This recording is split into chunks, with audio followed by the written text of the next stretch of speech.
Uno previously on classic Formula One campaigns. We tell you the story of what many consider to be the most memorable season in the history of the top category of motorsport. A fierce duel between two Formula One titans and geniuses. In a battle full of tension, controversy, and an ending that left many people talking. 2021 will be remembered as one of the best seasons in the category's history. However, this beautiful discipline has many more seasons than are full of history and character. It's time to revisit one of history's most legendary and controversial duels in a scandal-filled season. One of the darkest in history, full of scandals, tragedies, and an ending that matched everything the year represented. Ladies and gentlemen, it's time to reopen a wound that, for many, still hasn't healed after nearly 30 years. It's time to recall the season when Hill, Schumacher, Benetton, and Williams were locked in an intense, memorable, and even deadly battle. We're discussing the 1994 season, one of the darkest and most controversial in Formula One history. But in the end, it's part of the very history of the category, for better or for worse. So ladies and gentlemen, welcome to the third episode of Historic Campaigns of Formula One. The 1994 season.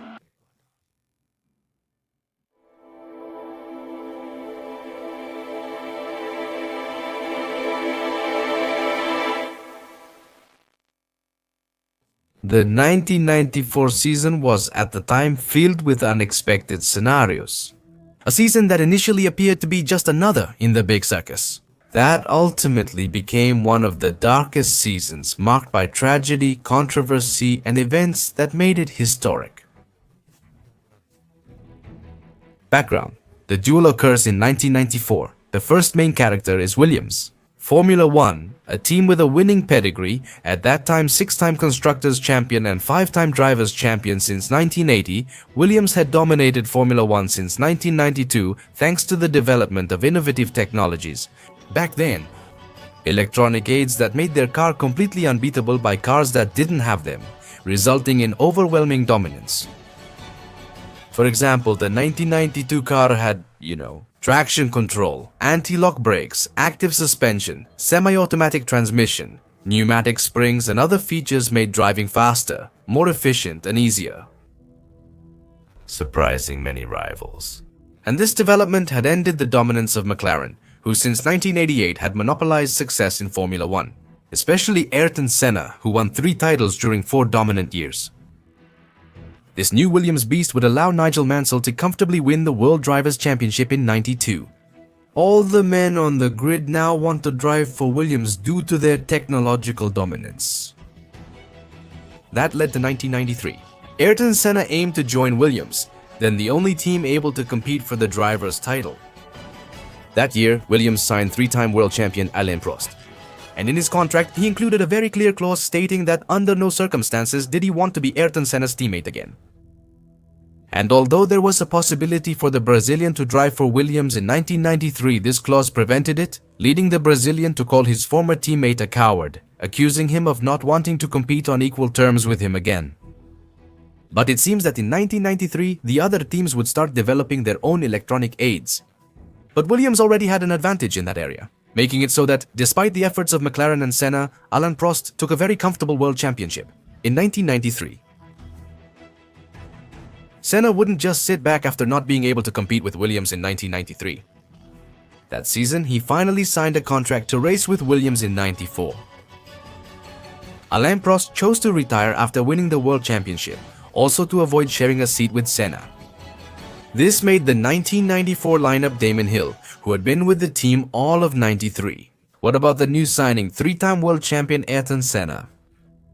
However, both the 3-time champion and the team faced a major setback in their goals. In 1993, it was decided that all electronic aids for cars would be banned in future seasons. It was said these elements made the driver's role secondary, and the category wanted them to become heroes and the protagonists of the story again. Besides, they were also looking to reduce the costs of the category, which in simple terms would mean that Williams would lose much of the advantage they had up to that point. Still, Williams was confident they had the best and a winning car in 1994. But they never expected that a new rival would appear, the Benetton team. A British team that, since joining Formula One in 1986, achieved good results, but never came close to winning the title. Until that 1994 season arrived. Without electronic aids, they built a light, agile, and fast car. In the right hands, it could be a tool for success. And those right hands were none other than Michael Schumacher's. A driver with limited Formula One experience but great talent. He was the most ambitious, skilled, and fastest young man on the grid, far surpassing his peers. And even though the 1994 preseason indicated that Williams would once again have the fastest car, and that it would be hard to beat them, this team would soon show them that they were here to fight. With cars, teams, and drivers heading to Interlagos in Brazil, it marked the start of what appeared to be a rivalry. A battle of honor and glory, which in just a few races would turn into one of the darkest stories in Formula One. So ladies and gentlemen, let's start the season like this. 1994 Formula One at the legendary Interlagos circuit in São Paulo. First time since 1989. Since São Paulo resumed hosting the Formula One Grand Prix, Interlagos was set to open the new season. With everyone having Williams in their sights, since the local hero Ayrton Senna would have a new chance to win in front of his home crowd, which would be a very good way to start the year. Everyone also wondered how Williams would perform without the electronic aids they had previously dominated with. To the delight of his fans, the Brazilian would take pole position, exciting the entire Brazilian crowd. Miguel Schumacher and his Benetton finished second, leading many to think Senna would win easily. But during the race, they would quickly realize that this race and this World Championship were not going to be as easy as they thought.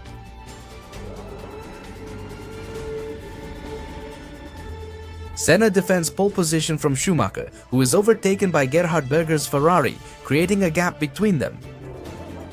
But quickly, Schumacher would start to put heavy pressure on the Ferrari driver, and a couple of laps later, he managed to overtake Berger to move into second place and go after Ayrton Senna. The Williams driver had built a good lead, but surprisingly, Schumacher started lapping faster on the circuit and was gradually closing the gap, going progressively quicker, totally catching Williams by surprise. After a few laps, the German caught up to Ayrton Senna, and both pitted together to refuel. Change tires. Why don't we explain it? But after 10 years, refueling had returned to Formula One. Their first battle would be in the pits, requiring both teams to be very fast to win. In this area, Benetton outperformed Williams and Senna, taking the Grand Prix lead. For obvious reasons, Senna didn't want to let the victory slip away in his homeland. But the German driver was incredibly fast, working very well with clean air at the front, making Senna push to the limit in every corner, trying to make up time and trying to regain first place. Meanwhile, during that chase, there was also a very serious accident involving George Verstappen and 4 drivers, which really gave everyone a huge scare during the race, but fortunately there were no consequences. Martin Brundle was actually quite lucky with this incident, because the tire from Verstappen's car brushed the side of his head, and just a few centimeters more could have caused a huge tragedy. As I said, luckily there were no consequences, so the battle went on as usual. Then came the second round of pit stops, with Senna stopping first.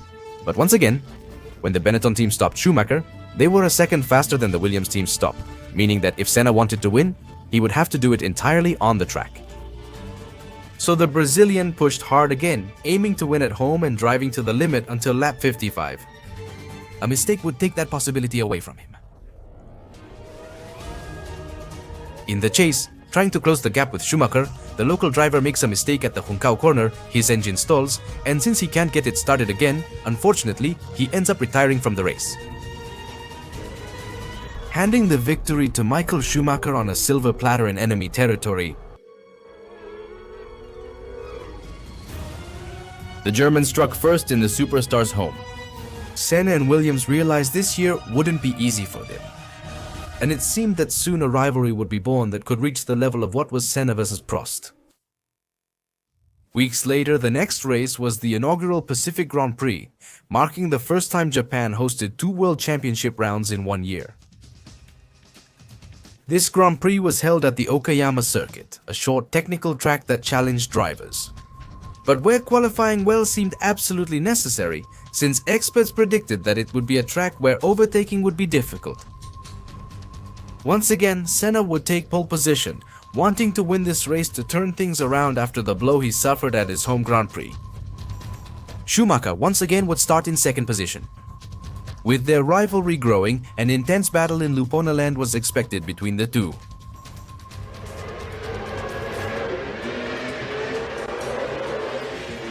Schumacher makes a great start and overtakes Senna, who is soon hit by Mika Häkkinen's McLaren and forced out of the race. And once again, with no points, watching as Schumacher once again marched toward victory, without anyone even able to oppose him. Therefore, unfortunately, there was no battle between Schumacher and Senna, since the Brazilian had to retire immediately at the start. But here, one of the year's first major controversies would also begin. After the accident, Senna got out and watched from the sidelines, inspecting Schumacher's car. Since the Brazilian believed that this team was using some kind of electronic aid, Senna patiently waited for a while. And after listening to the car for a while, he came to the conclusion based on the sound. He could confirm the presence of these aids in Michael Schumacher's car. He asked Williams to protest to the Fédération Internationale de l'Automobile. Other teams also suspected this and asked the Fédération Internationale de l'Automobile to inspect Benetton's car. In fact, Benetton was also accused of having some kind of mechanism or system that helped them make pit stops faster than their rivals. During the Pacific Grand Prix weekend, Ferrari driver Nicola Larini claimed Ferrari was using traction control, though both he and Ferrari later denied it. This prompted the Fédération Internationale de l'Automobile to step in and act, in an effort to find out if these teams were using electronic aids and to eliminate and punish them for it. And it seemed like this would be the big scandal of '94. Also, something else seemed about to happen. A major rivalry between three-time champion Ayrton Senna and talented young prodigy Schumacher. Expectations were sky high, and the Formula One world couldn't have imagined what would happen just weeks later, during Formula One's most tragic and darkest weekend. The San Marino Grand Prix began on Friday, April 29th at the famous Enzo and Dino Ferrari circuit in Imola, Italy. A weekend eagerly awaited by fans at a circuit that overflows with history. In the midst of a budding rivalry and with controversy brewing, as everyone was talking about electronic aids. An important weekend that would quickly begin to turn into tragedy. The car you just saw flying is the Jordan Hart, driven by Rubens Barrichello, who after losing control of the car went airborne at the BASA chicane, crashing violently into the wall at 225 km/h. The footage was simply chilling, but fortunately the safety crews, track marshals, and the circuit's medical team managed to do a perfect job to save his life. Despite the violent accident, the driver only suffered a broken nose and dislocated rib. But in fact, Barrichello himself even stated that he was dead for a few moments. The thing is, before the season even started, the teams and some drivers had already pointed out that by removing the electronic aids from these cars without reducing their speed, it was a ticking time bomb that sooner or later was going to cause a very serious accident. But the fact that Barrichello came out unscathed from such a violent accident also left a sense of relief among the drivers in the paddock, since seeing a driver walk away alive from a crash like that made his fellow drivers feel safer driving these cars. And among many, they commented that there was a sense of optimism in the air, only no one could have imagined what would happen a day later. Luck wouldn't favor Formula One this time. And in a chilling accident, Simtek team driver Roland Ratzenberger from Austria crashed into the Villeneuve corner wall at over 300 km/h. Before the crash, the driver had a minor mishap that seems to be damaging front wing, and this, according to reports, indicates that as he approached the turn, the front wing came off. And with that, he couldn't control the car in such a high-speed turn, hitting the wall in an impact whose force was recorded at 500 Gs, the highest in the history of Formula One. Unfortunately, the driver died at that moment, He had 3 fatal injuries, but the official cause of death was a skull-base fracture. He also had blunt force trauma from a wheel and a ruptured aorta. So the fear of many had become a reality, and for the first time since 1982, a fatal accident had occurred in the category. Given the accident and Italian law, the San Marino Grand Prix should have been cancelled. But Formula 1 is a business, isn't it? Back then, no accident, no matter how violent, could cancel the race. Or is that what the top officials thought to get out of any legal attempt to have the race cancelled? They argued Roland was declared dead at the hospital. With this, the organization was able to prove that his death did not occur during the race, but in the hospital. So, they could bypass this Italian law.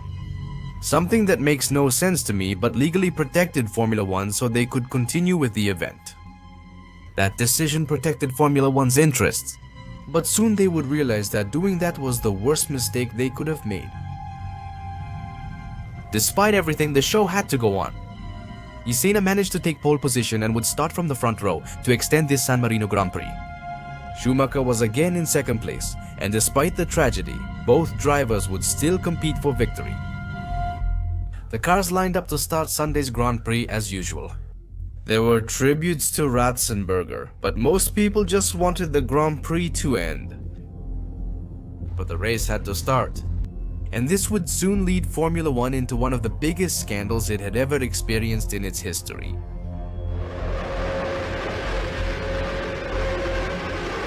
At the start of the race, Che Leto was stranded on the track and hit by Portuguese driver Pedro Lamy in a serious accident, causing the deployment of the 1994 safety system called the safety car.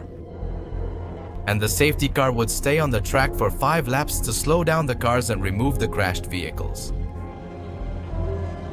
At the restart, the German driver resumed putting heavy pressure on the Brazilian. But as they reached the Tamburello corner, the moment that would change Formula 1 forever.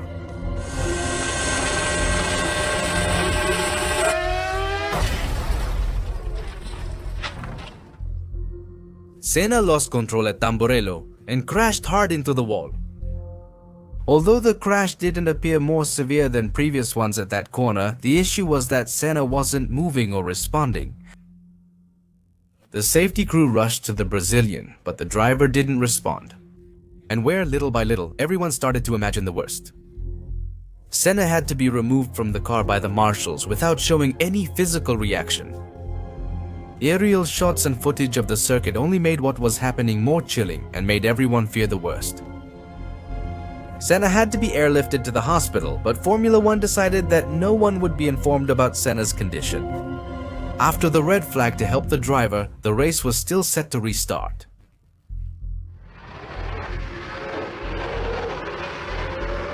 At the Grand Prix restart, Schumacher had issues, letting Berger take the lead. Although he later lost it. And in that race, there were some battles, but the race was going pretty smoothly. Schumacher won the Grand Prix, marking his 3rd straight victory in the 1994 season. But remember, I said the drivers didn't know about Ayrton Senna's health at this point. But shortly after the race ended, the news became official that, as a result of the terrible accident at Tamburello, the Brazilian star had lost his life in that horrible crash. The cause of this was that during the crash, a suspension bar from Senna's car flew off and struck his helmet, causing an injury that would eventually cost him his life. And the greatest tragedy is that if that suspension bar had flown 10 centimeters higher or 10 centimeters lower, the Brazilian driver could have exited the Williams independently. But what if simply doesn't exist? And so, on May 1st, 1994, the light of the Brazilian star left this world forever. For Williams, things were about to get tougher as the British team faced losing their star driver, but also a trial examining the team's responsibility for the accident. Plus, they'd face a championship with no wins yet, making it an uphill battle. Williams' trials took years to resolve. As I said, searching for who was responsible and what caused Ayrton Senna's accident. As Williams faced a tough situation, Formula 1 wasn't spared either. Since they allowed this, they were warned, and still they didn't pay any attention. and a superstar of the category had to die for them to start taking action on the issue of safety, putting them and the Fédération Internationale de l'Automobile in a state of paranoia and fear never seen before in these organizations, forcing constant changes that season to ensure the safety they had already failed at in that 1994. The fear lingered. A week later at the Monaco Grand Prix, Karl Wendlinger crashed exiting the tunnel. As a result of the accident, he was in a coma for 10 days, giving Formula One the final scare it needed to change forever. Starting with the next race, the Monaco Grand Prix, changes were announced to improve car safety and reduce speed. But since it was impossible to completely change the cars until the following years, a very controversial rule had to be introduced, which would anger quite a few fans around the world. In circuits with potentially dangerous spots for cars, some makeshift chicanes were added. To reduce car speed and risk at dangerous track points, several circuits were affected. Circuit de Barcelona-Catalunya in Spain, Spa-Francorchamps, which changed the legendary Eau Rouge corner, and Gilles Villeneuve in Canada, where a chicane was added before the Wall of Champions corner. Formula One had much to do then. But remember, Benetton and Ferrari faced public scrutiny for allegedly using electronic aids in their cars. And despite Senna's death and the fear that the Fédération Internationale de l'Automobile had at that time, they wouldn't forget about the issue. And to start the investigation, the governing body requested that the 3 teams that had finished in the top 3 places at the San Marino Grand Prix, that is, Benetton, Ferrari, and McLaren, had to send the Fédération Internationale de l'Automobile a copy of the source code of their engine control unit system in search of any alleged irregularity. Only Ferrari submitted on time and correctly. McLaren and Benetton did not and were fined $100,000. In Benetton's particular case, they didn't want to hand over a copy of their source code since they argued it was the intellectual property of their engine supplier. Cosworth hadn't authorized them to give it to the Fédération Internationale de l'Automobile. Therefore, this team and this organization would have a long discussion in the following months to review the source code and see if Benetton was using electronic aids. And we'll see the resolution of this case a little later in this video. For now, this electronic aids saga will continue. For Williams, things were getting extremely tough. They faced public judgment due to the Senna case, with opinion against them, and the 3-time champion's death was hard to bear. But even so, they had a pretty fast car and a car good enough to win.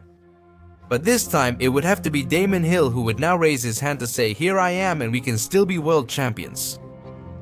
Hill had maintained a low profile in the category until then.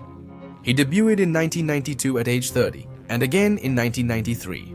His role was to be the second driver behind Alain Prost, and the team expected more of the same. However, Hill showed consistency and occasional brilliance. At this moment, Williams could only rely on Damon to win the world championship.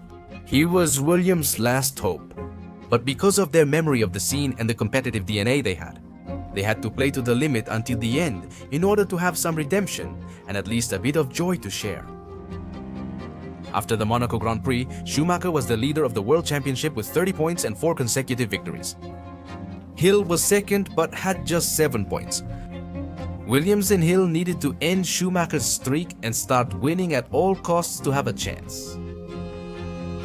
The next World Championship round is at Spain's Barcelona-Catalunya circuit, the place where, as I told you, the first of the improvised chicanes for safety would be set up, which would be located right before the Nissan corner. A chicane that was usually taken at extreme speeds and was exactly the biggest fear of Formula One at that time: the high-speed corners. Schumacher took pole position and controlled the Grand Prix from the start, until a few laps later, his gearbox got stuck in 5th gear, causing him to lose a lot of time to his rivals. Eventually, he was overtaken by Damon Hill, but Schumacher's experience with auto sports allowed him to somehow manage the problem and finish the Grand Prix in 2nd place. This marked Williams' first win of the season. A brief moment of happiness and peace after Senna's death, which the team really needed. Hill and Williams' problem is Schumacher's winning streak continued. In Canada, the German would easily win, Hill would take 2nd, and Schumacher's streak would continue in France, achieving another win that neither Williams nor 1992 champion Nigel Mansell's return could stop. By this point in the season, Schumacher already had 5 victories and a 37-point lead over Hill. he had 67 points compared to the British driver's 29, which meant that by this point, the championship was turning into a real nightmare, both for Hill and for Williams. There was no way Grove's team could stop Benetton and Schumacher. It felt like they were just heading for the '94 title. But from his home Grand Prix, things would begin to change. Having seemed out of the title race, Williams was now facing a great opportunity.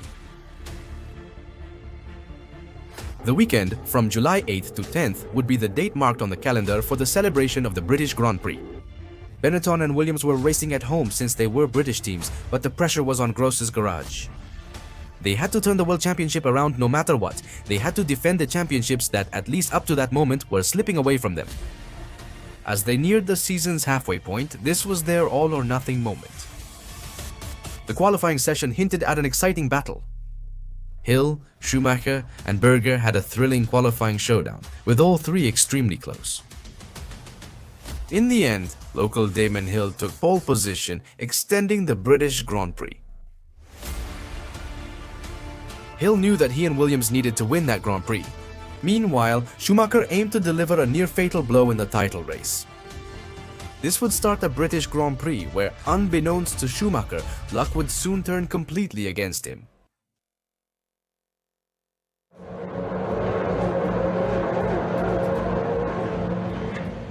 Williams had a rough start. David Coulthard, Hill's teammate, had an issue that delayed the race.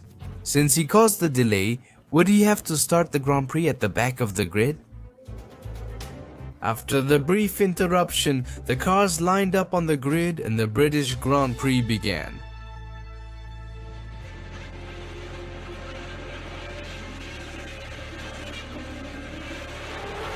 He held on to first place despite Schumacher's early attack, while Martin Brundle's McLaren suffered an engine failure and exploded at the back. Schumacher, with the usual aggressiveness and pace he always had, he hurried after the British driver, aiming to defeat him in his own hunting Grand Prix, just like he had beaten Senna in the Brazilian Grand Prix. But for several laps, he couldn't find an opportunity to overtake him, although he stayed very close to his rival. Though Hill held first place, Williams still had to overcome their biggest weakness against Benetton: the pit stops. By lap 16, while being heavily attacked by Schumacher, Hill enters the pits for his first stop.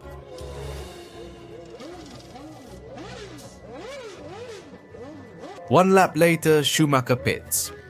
A quick 7.5 second stop allowed him to exit the pits ahead of Damon Hill and take the Grand Prix lead. This was really tough for the home driver because now, knowing the usual pace of the Benetton, Schumacher could control the race without any problems. Only that the German was about to get a cold shower in just a few moments. Since race control informed Benetton that Schumacher would have to serve a stop and go because on the formation lap he had overtaken Damon Hill, which is not allowed by the rules.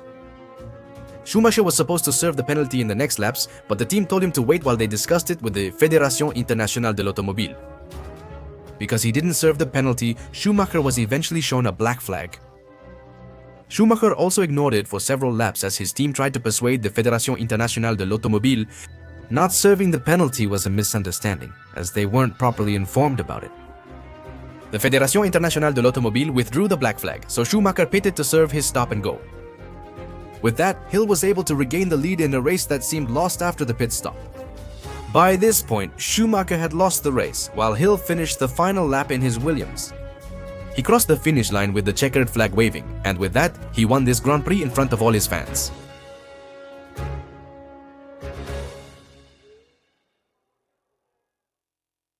The British team achieved a great victory, unaware that soon, not only victory, but also a huge chance to turn the World Championship around would be theirs. After the Grand Prix, the Fédération Internationale de l'Automobile decided to investigate the actions of Benetton and Schumacher regarding the penalties and the team's failure to comply with them. Michael and Benetton were fined $25,000 for violating the sporting regulations. Their biggest threat then was the Fédération Internationale de l'Automobile seriously considering disqualifying them from the Grand Prix. Benetton, led by Joan Villa del Prat, the team's sporting director. They defended their actions by claiming they were notified 15 minutes late after the incident, violating regulations. But they were notified 27 minutes later, and that this was against the sports regulations, that was the defense they used. Both Schumacher and Benetton were called to the World Motorsport Council meeting on July 26th of that year to discuss the issue of the black flag. This confirmed Benetton's worst-case scenario. Schumacher would be disqualified, and in addition to this, he would face exclusion from 2 other races, and a fine of $500,000 for ignoring the stewards. In that race, the only option Benetton had left to defend their driver was to appeal the decision. They did so, avoiding exclusion for now and letting Schumacher continue racing until the issue was settled. But there was another issue to discuss at that World Motorsport Council meeting. Hope you haven't forgotten about electronic aids. Well, during all those months after the San Marino Grand Prix had passed, Benetton hadn't submitted the copies of the source code for their power units, as the Fédération Internationale de l'Automobile had requested. Throughout those months, they tried many ways to defend themselves. First, as we said, Ford hadn't authorized them to give the source code to the Fédération Internationale de l'Automobile. To address this, the team and Ford suggested to the Fédération Internationale de l'Automobile that they conduct a test to gather data needed to verify the electronic aids issue. The test was postponed multiple times, and all month they failed to send the Fédération Internationale de l'Automobile the required information. At the French Grand Prix, the scandal resurfaced when Schumacher easily overtook Guillaume Mansell at the race start, in which his rivals once again suspected that the Benetton had some kind of launch control system. A clutch and automated gear system that allows the car to follow an automatic pattern at the start of a race to ensure greater traction and speed at the moment when the traffic lights turn green, thus giving an advantage at the start to its user. This caused other teams to put more pressure on the Fédération Internationale de l'Automobile for answers. The Fédération Internationale de l'Automobile had to require Benetton to submit the test results for analysis. The test was conducted in July 1994 and the data was given to Liverpool Data Research Associated, a software analysis company that would review the results. The thing is, this test didn't provide the complete information that the Fédération Internationale de l'Automobile needed. And for Liverpool Data Research Associated to be able to obtain all this information, they still needed the source code in order to complete the investigation. The Fédération Internationale de l'Automobile gave Benetton an ultimatum: send the source code or face disqualification from the season. Therefore, Benetton had to let the Fédération Internationale de l'Automobile visit their facilities for any tests they deemed necessary. After the investigation, the Fédération Internationale de l'Automobile had the complete information, and what many suspected was confirmed. The Liverpool Data Research Associated investigation confirmed the presence of a launch control system and traction control in the BE single-seater 194. But accessing this system wasn't easy. To do this, it was necessary to connect the computer, and when a menu of options appeared, they selected option 13, called Launch Control.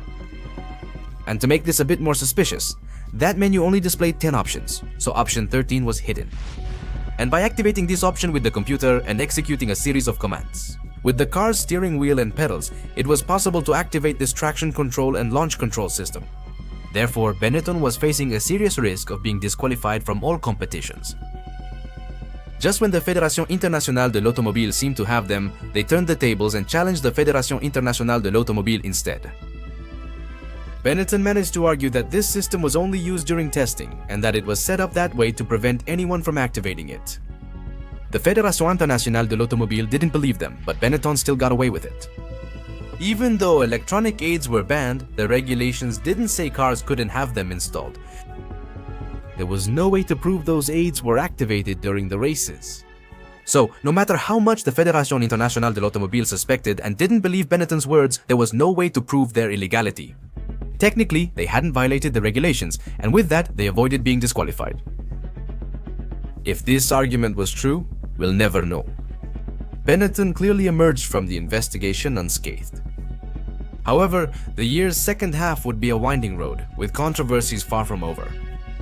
Williams and Benetton were set to get involved in the season's second half. Even more intense, even more controversial, and completely open for both.